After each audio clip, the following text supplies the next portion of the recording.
오늘 베드로 후서 2장 계속 보는데요. 제가 어제 10절부터 16절까지 각자 좀 묵상하시면 좋겠습니다. 라고 말씀드렸어요. 다 나누질 못했습니다. 지금 베드로후서 2장은요, 교회에 가만히 들어온 거짓 선생들에 관한 이야기예요. 그리고 그것으로부터 어떠한 일들이 벌어지는가에 대해서 베드로는 정말 적나라하게 기록했습니다. 잠시만 우리가 한번 보기를 해보면 10절에 보시면 육체를 따라 더러운 정욕 가운데 해가며, 그러니까 이런 육신의 어떤 정욕의 문제가 반드시 발생한다는 거예요. 그리고 이들의 특징은요, 당돌하고 자긍합니다. 떨지 않아요. 영광 있는 자들을 비방한다. 이 이야기는 우리가 주 안에서 담대한 것이 아니고요. 이 죄를 짓는 것에 당돌해요. 두려움이 없습니다.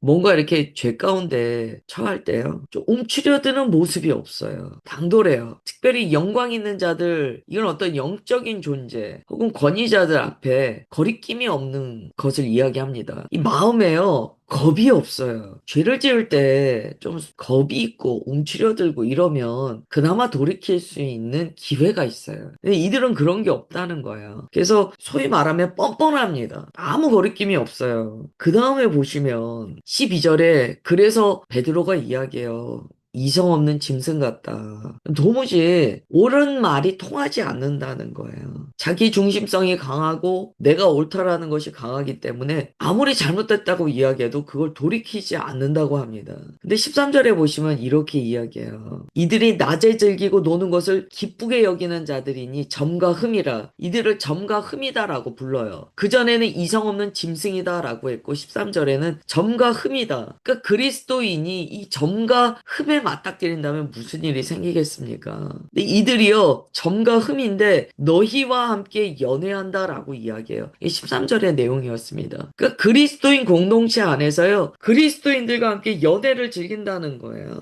교제하고 자기 이야기를 하고 막 이런다는 거예요. 그래서 속임수로 즐기고 논대요. 그러나 점과 흠이에요. 그래서 어떻게 하냐면 이들이 음심이 가득한 눈을 가지고 먹잇감을 찾는 거예요. 그래서 굳세지 못한 영혼들을 유혹합니다. 심지어 그들의 마음은 어떤 상태냐면 탐욕에 연단되어 있어요. 연단이라는 것은 하나님께서 우리를 성화받게 하시기 위해서 거룩한 자가 되도록 단련하시는 과정인데 이들은요, 그러니까 이걸 어떻게 표현해야 될까요? 마귀에게 연단됐다고 해야겠죠. 그래서 이 탐욕을 부리는 것에 연단됐어요. 좀 전에 말씀드린 대로 이들이 죄를 짓는데 겁이 없다 그랬잖아요. 당돌하고 자긍하고 뻔뻔하고 왜 그런가 봤더니 이들이 탐욕을 부리는 것에 연단돼서 죄책감이 없어요. 그래서 14절에 이들을 저주의 자식이라고 이야기합니다. 이 죄책감이 있다는 게 나쁜 게 아닙니다. 죄를 지으면 당연히 죄책감이 와야 돼요. 이게 죄의식이 있기 때문에 죄책감이 오는 거예요. 그것을 통하여 우리는 돌이키는 마음까지 나아가게 됩니다. 근데 아무리 죄를 지어도 뭐 어때서 그럴 수도 있지. 이거는요, 저주의 자식이라는 증거예요. 그래서 15절에 보면 이들이 부올의 아들 발람의 길을 따르는 자들이다. 탐심의 눈이 멀어서요, 죄 짓는데 두려움이 없습니다. 그래서 16절에 결국 그래요. 자기의 불법으로 말미암아 책망을 받되 말하지 못하는 나귀가 사람의 소리로 말하여 이 선지자의 미친 행동을 저지하였느니라 이렇게 말해요. 얼마나 말을 안 들으면 하나님께서 이 사람들을 나귀의 소리로서 책망하시겠습니까? 그래도 안 듣는다는 거예요. 그래서 16절에 보면 이 선지자 행동을 미친 행동이다라고 표현합니다. 베드로서는 그 사도 바울과 좀 다른 어조입니다. 사실 베드로서가 어조가 훨씬 더 이렇게 직관적이고 강해요. 그대로 이야기합니다. 이게 이제 교회에서 잘못된 가르침을 퍼뜨리는 거짓 선생들의 특징이었어요. 또 그들에게 영향을 받은 사람들의 이 나아가는 방향이 바로 이러한 것들이었습니다. 이게 이제 초대교회에만 있었느냐? 그게 아닌 거예요. 이거는 교회 역사상 계속 이 거짓 선생들의 문제는 계속되었습니다. 오늘날도 마찬가지인 거예요. 오늘날도 이런 거짓 선생들에 의해서 하나님의 말씀이 비방을 받고 죄가 전혀 죄라고 인식되지 않는 탐욕에 연단된 사람들이 늘어난다는 거예요. 이건 진짜 우리가 통곡해야 될 문제입니다. 죄가 아닌 시대는요, 완전히 부패한 시대예요. 지금 베드로가 이야기하는 이 문제는 모두 다 교회 안의 문제예요. 외부의 문제를 이야기하는 게 아닙니다. 세상이 어떻다는 말할 것도 없어요. 세상이 어떤 거 말해서 못합니까? 이건 지금 다 교회 안의 문제예요. 특별히 발람의 문제는요, 하나님께서 주신 은사를 탐심의 도구로 사용한 거예요. 하나님께서 주신 선물을 자기 탐욕에 수단화했기 때문에 굉장히 큰 죄를 지은 사람입니다. 근데 이게 이제 교회 안에서 계속 된다는 거예요. 그 연장선에서 우리가 오늘 17절부터 22절까지 보겠습니다. 이 사람들은 물 없는 셈이요. 셈인데 가서 보니까 물이 없어요. 가짜들이죠. 광풍에 밀려가는 안개니 그들을 위하여 캄캄한 어둠이 예비되어 있나니 그들이 허탄한 자랑의 말을 토하며 그릇되게 행하는 사람들에게서 겨우 피한 자들을 음란으로서 육체의 정욕 중에 유혹하는도다. 겨우 죄로부터 떠났는데 또 음란한 말로 육체의 정욕으로 유혹해서 결국에는 사람을 멸망시키는 자들이 이들이라는 거예요. 겨우 마음을 말씀으로 붙들어 놨는데 또 사람을 유혹해서 결국에는 죽음의 형벌에 내모는 자들이 이들이에요. 여러분 잘 보세요. 이거를요 우리가 이거 잠깐 넘어진 사람들인가 보다. 잠깐 유혹당했나 보다. 그게 아니에요. 지금 베드로서를 보면은요 이 거짓 교사들의 목적은 확실합니다. 끝까지 내가 너를 멸망시킬 거야 라는 목적이 확실해요. 그렇기 때문에 우리가 거짓된 가르침에 굉장히 예민하게 반응해야 됩니다. 이거 분별해야 돼요. 그리고 끊어내야 된다는 거예요. 목적이 확실하다는 걸 아셔야 돼요. 어둠의 영들이 하는 일은요, 결국에는 끝까지 내가 죽을 때 같이 죽자는 거예요. 목적이 확실합니다. 좀 전에도 봤지만 연애를 같이 하며 같이 즐기고 교제하고 하면은요, 우리가 그걸 못 봐요. 괜찮다고 생각해요. 이 어둠의 영이 원하는 것이 무엇인지 모르고요, 너무 그냥 순진하게 반응하는 거예요. 그 순진함이 결국은 악함이 됩니다. 말씀이 있는데 왜 순진하게 자꾸 넘어가느냐. 이게 지금 우리가 예민하게 읽어야 되는 부분이에요. 19절 그들에게 자유를 준다 하여도 자신들은 멸망의 종들이니 누구든지 진자는 이긴 자의 종이 됨이라. 점점 정확하게 얘기합니다. 누가 그들에게 복음을 전하면 진리로서 자유케 되라 라고 아무리 이야기해도 그들은 이미 멸망의 종들이라는 거예요. 여러분 목적이 확실합니다. 이 교회 안에서 공동체 안에서 잘못된 가르침을 이야기하는 자들, 죄의식 자체를 없애려고 하는 자들은요, 자기가 알든지 모르든지 미혹돼서 그러든지 목적이 확실해요. 어둠의 영에 사로잡혀 있기 때문에요, 자기만 망하려고 하지 않아요. 포교를 합니다. 이게 무슨 이름난 이단이 와서 포교하는 게 아니에요. 죄책을 없애고 결국 자긍하고 당돌해서 탐욕으로서 연단된 마음을 자꾸 주입시킨다는 거예요. 그래서 계속 그런 가운데 노출되면은요, 나중에요, 아무리 돌이키십시오 안 됩니다 그래도요, 화냅니다. 화내요. 우리가 이렇게 주님의 진리를 전달해 보면 압니다. 그 사람의 눈빛을 보세요. 이게 진리입니다. 주의 말씀이 이것입니다. 그러면 딱 기분 나빠하는 게 딱 보여요. 감히 누구한테 이런 말 하는 거야? 이 속에서 그런 말하는 게 들려요. 나보고 잘못됐다고? 누구 보고 잘못됐다는 거야? 그게 앞서 이야기한 당돌하고 자긍한 거예요. 이 어둠의 영의 일이에요. 오늘 말씀에 따른다면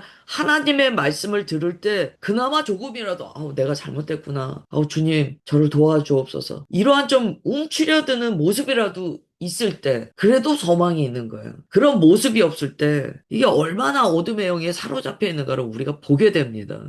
20절 보세요. 만일 그들이 우리 주 대신 구주 예수 그리스도를 알므로 세상의 더러움을 피한 후에 다시 그 중에 얽매이고 지면 그 나중의 형편이 처음보다 더 심하리니. 이 이야기는요, 이런 일들이 있다는 거예요. 예수님을 알아요. 그래서 한번 회개해서 더러움을 피했어요. 그런데 나중에 다시 그 잘못된 것들을 더 붙들어요. 그러면 나중의 형편이 처음보다 더 심해진다는 거예요. 이게 탐욕에 연단되는 과정입니다. 오늘 매우 중요한 말씀이에요. 어떻게 탐욕에 연단되는가 한두 번 돌이킬 수는 있다는 거예요. 그런데 잠시예요. 잠시 내가 이렇게 하면 안 되겠어. 잠시 그럴 뿐 나중에 다시 자기의 본 모습으로 돌아간다는 거야. 이런 과정을 통해서 사람들이요 탐욕에 연단됩니다. 죄에 연단돼요. 그러다 보면 죄 의식이 없어져요. 여러분, 저도 사역하면서 여러분들을 이렇게 뵐 때요. 제일 무서운 사람이 죄 의식이 없는 사람이에요. 이게 뭔가 죄라고 이야기했을 때요. 아, 내가 잘못했구나. 라는 것을 인지하는 것은 큰 복입니다. 근데 그 인지 자체가 없어요. 그리고 탁 쳐냅니다. 지금 누구 보고 잘못됐다는 거야. 근데 주님의 말씀을 정말 그 코앞에 들이대도 당돌하고 자긍하며 탐욕에 연단된 사람, 죄에 연단된 사람은요, 쳐냅니다. 이게 무서운 거예요. 지금 베드로가 교회 안에 이런 일이 있다라고 이야기합니다. 21절. 의의 도를 안 후에 받은 거룩한 명령을 저버리는 것보다 알지 못하는 것이 도리어 그들에게 나으니라. 무슨 말씀이신지 이제 이해가 되실 거예요. 차라리 몰라서 죄 짓는 게 낫다는 거예요. 의의 도를 안 사람이 죄 짓는 것에 연단돼서 담력을 얻어버려서 거룩한 명령을 저버리게 되면은요, 무지한 자보다도 더 무서운 멸망에 들어간다는 거예요. 제가 몰라서 그랬습니다. 이건 차라리 나아요. 그래서 주님께서는 핑계하지 말라고 말씀하시는 거예요. 여러분, 이 핑계의 위험성이 뭐냐면 핑계를 한다는 것 자체가 탐욕에 연단되고 있다는 증거예요. 그래서 우리가 누군가 자꾸 죄에 대해서 핑계를 댈 때 그걸 자꾸 받아주면 안 돼요. 왜냐하면 죄에 대해서 핑계대는 자를 받아주기 시작하잖아요. 그러면 그게 다른 표현으로는요, 그 사람의 죄책감을 계속 사라지게 하는 거예요. 이게 무서운 얘기입니다. 우리가 아이들을 교육할 때도요, 기준이 있어야 돼요. 이 기준이 없잖아요. 과도한 사랑이죠. 무모한 사랑이죠. 나쁜 사랑이에요. 기준 없이 계속 용납하잖아요. 왜 아이들이 사회적인 관계에서 문제가 오냐면 그 과도한 사랑, 기준 없는 사랑으로 계속 이 아이를 용납이 아닌 정말 잘못된 용납을 계속 해주다 보니까 결국에는 기준이 없어서 죄의식, 죄책감, 즉 무엇을 하면 되고 무엇을 하면 안 된다는 게 없어져요. 무엇을 내가 해야 되고 무엇은 안 해야 된다는 그 의식 자체가 없어져요. 지금 교회 안에 그런 일이 있다는 거예요. 이 거짓 교사들이 뭐 하는지가 딱 보입니다. 여러분, 요즘에 그 말씀에 칼이요, 이게 무뎌지는 경우도 있거든요. 왜 무뎌지는가를 잘 아셔야 돼요. 구약에도 하나님께서 계속 말씀하세요. 귀를 간지럽히는 교훈을 말한다는 거예요. 왜 그럴까요? 그 영혼을 사냥하는 자들이에요. 사람을 얻으려는 거예요. 왜요? 같이 죽자고, 같이 멸망하자고. 진리의 칼은 날카롭습니다. 하나님의 전신갑주에 보면은 성령의 말씀의 검이라고 그래요. 그 검이 아무것도 베지 못한다면 그게 어떻게 검의 구실을 합니까? 성령의 말씀을 검이라고 비유한 것은요, 그 검이 날카롭다는 거예요. 잘못된 것을 벤다는 거예요. 도려낸다는 거예요. 그런데 그냥 두루뭉술하니 이것도 좋사오니 저것도 괜찮사오니 이렇게 해버리면 성령의 말씀에 검이 없다는 거죠. 그래서 오늘 베드로가 강하게 얘기하는 거예요. 그러면 무슨 일이 발생하는가? 22절이에요. 우리가 늘 많이 이야기하는 거예요. 참된 속담에 이르기를 개가 그 토한 것에 돌아가고 돼지가 씻었다가 더러운 구덩이에 도로 누웠다 하는 말이 그들에게 응하였도다. 왜 돼지가 씻었다가 더러운 구덩이에 다시 들어갑니까? 이 더러운 것에 연단돼 버렸어요. 당돌하게, 자긍하게, 더러운 것이 아무렇지도 않게 느껴지게 되었다는 거예요. 그래서 이 그 귀신 들리거나 영적인 문제를 겪으시는 분들 보면 그 증상이 있어요. 정리를 나중에 못하게 됩니다. 이게 증상이에요. 더러운 것을요, 정리를 못해요. 이 영적으로 문제가 발생하면 이런 경우가 옵니다. 또 자기 삶에 있어서도 정리가 안 돼요. 이 어둠의 영이요, 딱 특징이 있어요. 어둠의 영은 딱 이 특징을 가져요. 그리고 걔가 토하였던 것에 돌아간대요. 토한 거 다시 먹고 그런다는 거예요. 자기가 이걸 먹고 토했으면 안 먹어야 되는 거잖아요. 그런데 망각하고 계속 먹는다는 거예요.